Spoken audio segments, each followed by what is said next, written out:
Shalom saudara-saudara, selamat pagi. Senang sekali bertemu pada kesempatan doa pagi pada hari ini. Mari kita siapkan hati kita. Kita rindu hadirat Tuhan menyatakan pada pagi hari ini. Karena kita perlu hadiratnya sepanjang hari ini, sepanjang hidup kita. Mari kita siapkan hati kita. Firman-Mu berkata Kau besertaku, maka kuat roh dan jiwaku. Tangan-Mu Tuhan selalu ku nantikan, di setiap langkah ku percaya. Firman-Mu berkata Kau besertaku, maka kuat roh dan jiwaku. Tangan-Mu Tuhan selalu ku nantikan, di setiap langkah ku percaya. Dengan sayap-Mu ku akan terbang tinggi, di tengah badai hidup ku tak menyerah. Kau kekuatan dan perlindungan bagiku, pertolonganku di tempat maha tinggi. Ku mengangkat tanganku, aku berserah. Kau kekuatan dan perlindungan, Yesusku, Rajaku. Dengan sayap-Mu ku akan terbang tinggi, di tengah badai hidup ku tak menyerah. Kau kekuatan dan perlindungan bagiku, pertolonganku di tempat maha tinggi. Ku mengangkat tanganku, aku berserah. Kau kekuatan dan perlindungan bagiku, pertolonganku di tempat maha tinggi. Ku mengangkat tanganku, aku berserah. Kau ku nantikan, Kau yang ku sembah, Yesusku, Rajaku. Pertolonganku di tempat maha tinggi. Ku mengangkat tanganku, aku berserah. Kau kekuatan dan perlindungan bagiku, pertolongan-Mu di tempat maha tinggi. Ku mengangkat tanganku, aku berserah. Kau ku nantikan, Kau yang ku sembah, Yesusku, Rajaku. Kau ku nantikan, Kau ku nantikan, Kau yang ku sembah, Yesusku, Rajaku. Kau ku nantikan, Kau yang ku sembah, Yesusku, Rajaku. wajahku. Ya dalam ya dalam sekiara ya dalam ya dalam Yesus. Terima kasih Tuhan atas kasih setiamu, atas pengorbananmu. Oh Yesusku, ku bersyukur hanya kepadamu selama-lamanya. Kami bersyukur Tuhan kalau pada pagi ini kami pun menghampiri tahta suci-Mu Tuhan. Kami sadar kami perlu dikuatkan, ditopang oleh tangan kuat tangan-Mu sendiri ya Tuhan. Terlebih lagi oleh firman-Mu Tuhan pada pagi hari ini ya Tuhan. Kau berkati yang menyampaikannya Tuhan, agar dapat mendapat benih yang baik dalam hati kami. Terima kasih Tuhan, yang dalam nama Tuhan Yesus kami sudah berdoa. Haleluya, amin. Shalom, hari ini kita akan belajar bersama-sama mengenai peranan Roh Kudus bagi orang percaya. Di dalam Injil Yohanes pasal 4 ayat 24 dikatakan bahwa Allah itu roh, barang siapa menyembah Dia harus menyembahnya di dalam roh dan kebenaran. Jadi saudara dikasih Tuhan bahwa kehadiran Roh Kudus itu banyak sekali fungsi dan peranannya dalam kehidupan kita. Ya, Allah itu roh dan barang siapa menyembah Dia harus menyembahnya di dalam roh dan kebenaran. Dan hari ini kita akan belajar beberapa peran Roh Kudus bagi kehidupan orang percaya. Yang pertama, peranan yang pertama adalah Roh Kudus menginsafkan dunia akan dosa.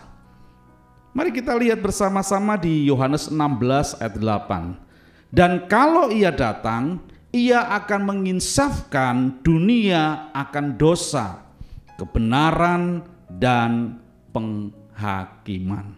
Saudara dikasih Tuhan, sebelum saya bertobat, sebelum saya terima dan percaya kepada Tuhan Yesus sebagai Tuhan dan Juru Selamat pribadi, saya mengalami banyak hal dalam kehidupan ini. Tapi puji Tuhan saudara, ketika saya mulai bertobat, menerima Yesus sebagai Tuhan dan Juru Selamat secara pribadi, kemudian saya mengambil keputusan untuk dibaptis, ya. Di situ saya melihat dan merasakan bahwa ini semua bisa terjadi. Kenapa? Karena saya mengizinkan Tuhan itu menjamah hati saya. Saya mengizinkan Tuhan itu bekerja dalam hidup saya, sehingga saya bisa mengambil suatu langkah dalam hidup ini untuk menerima pertobatan dan masuk dalam hidup yang baru, yang mulai belajar untuk dapat menjalankan nilai-nilai kebenaran kerajaan surga. Jadi yang pertama adalah Roh Kudus itu menginsafkan dunia akan dosa. Lalu peranan yang kedua bagi orang percaya dikatakan bahwa Roh Kudus itu adalah roh yang mengerjakan pembaharuan di dalam kehidupan kita. Di dalam Titus 3 ayat 5 berkata, pada waktu itu Dia telah menyelamatkan kita, bukan karena perbuatan baik yang telah kita lakukan, tetapi karena rahmat-Nya oleh permandian kelahiran kembali dan oleh pembaharuan yang dikerjakan oleh Roh Kudus. Jadi ketika setiap kita itu percaya kepada Yesus, ya, kita diselamatkan, kemudian kita mulai dibimbing oleh kuasa Tuhan. Dan ketika kita menerima kelahiran kembali, itu sebenarnya dikerjakan oleh Roh Kudus. Dan ketika Roh Kudus mengerjakan segala sesuatu yang terbaik yang Tuhan sediakan dalam kehidupan kita, maka kita itu akan benar-benar mengalami yang dinamakan dengan pembaharuan hidup. Kita mulai meninggalkan kebiasaan-kebiasaan kita yang lama. Dan Roh Kudus semakin hari ketika kita mengizinkan Tuhan berkarya dalam hidup kita, kita akan senantiasa mengalami pembaharuan di dalam kehidupan kita.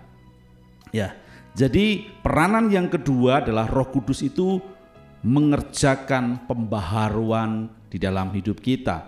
Lalu peranan yang ketiga, saudara, Roh Kudus itu memimpin kita ke dalam seluruh kebenaran. Bukan lagi hidup kita dipimpin oleh kebenaran sendiri, tetapi kita diajar oleh Roh Kudus, kita dituntun oleh Roh Kudus, kita dipimpin oleh Roh Kudus untuk masuk dalam kebenarannya Tuhan.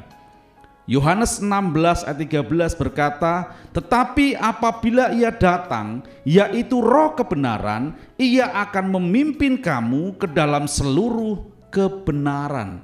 Sebab ia tidak berkata-kata dari dirinya sendiri, tetapi segala sesuatu yang didengarnya itulah yang akan dikatakannya, dan ia akan memberitakan kepadamu hal-hal yang akan datang. Jadi kita diberikan kemampuan oleh Tuhan ketika kita mau benar-benar berjalan dalam kehendak Tuhan.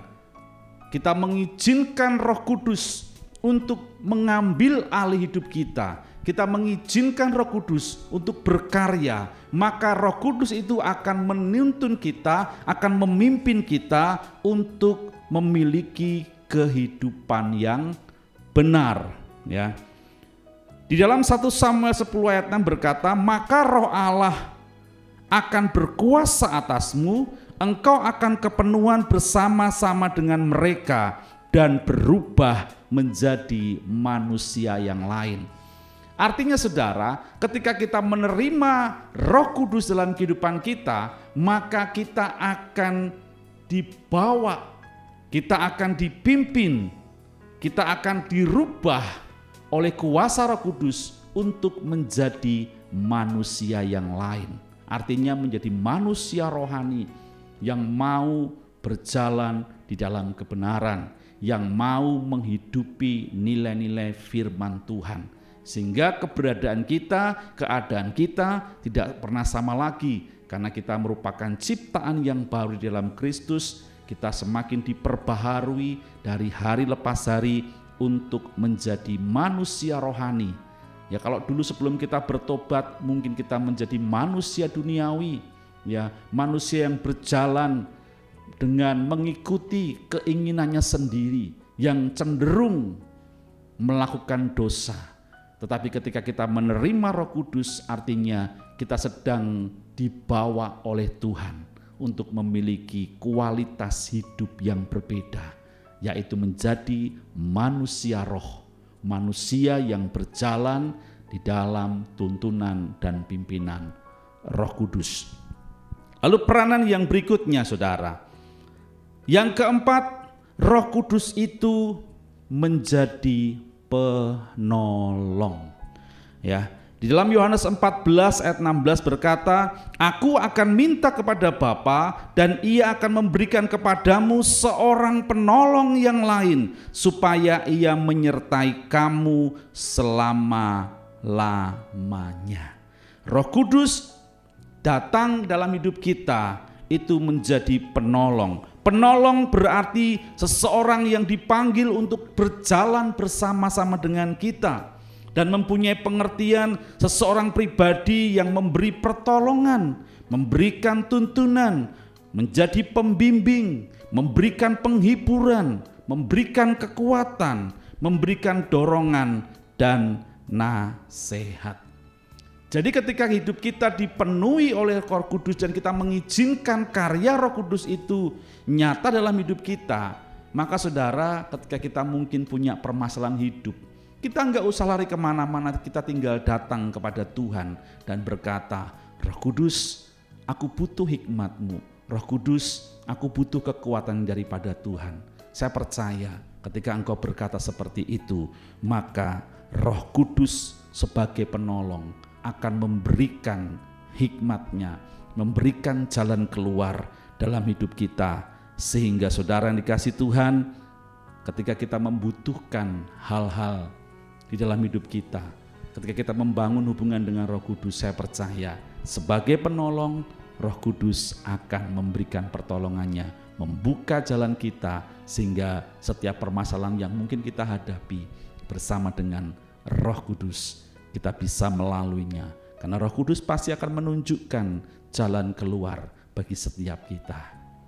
Demikian beberapa peranan Roh Kudus dalam hidup kita. Yang pertama, Roh Kudus menginsapkan dunia akan dosa. Yang kedua, Roh Kudus yang mengerjakan pembaharuan di dalam hidup kita, semakin disempurnakan. Roh Kudus memimpin kita ke dalam seluruh kebenaran. Lalu peranan yang keempat, Roh Kudus menjadi penolong. Demikian firman Tuhan ini saudara, dan saya berdoa selama sebulan ini, mari persiapkan hati kita secara baik, sehingga di momen-momen di bulan ini ketika kita belajar mengenai Allah Roh Kudus, kita benar-benar menerima karya Roh Kudus yang luar biasa. Kita mengalami impartasi Roh Kudus, kita mengalami manifestasi kuasa Roh Kudus yang luar biasa di dalam hidup kita, sehingga hidup kita tidak akan pernah sama lagi. Kita menjadi manusia rohani seperti apa yang Tuhan mau. Tuhan Yesus memberkati setiap kita. Haleluya. Amin.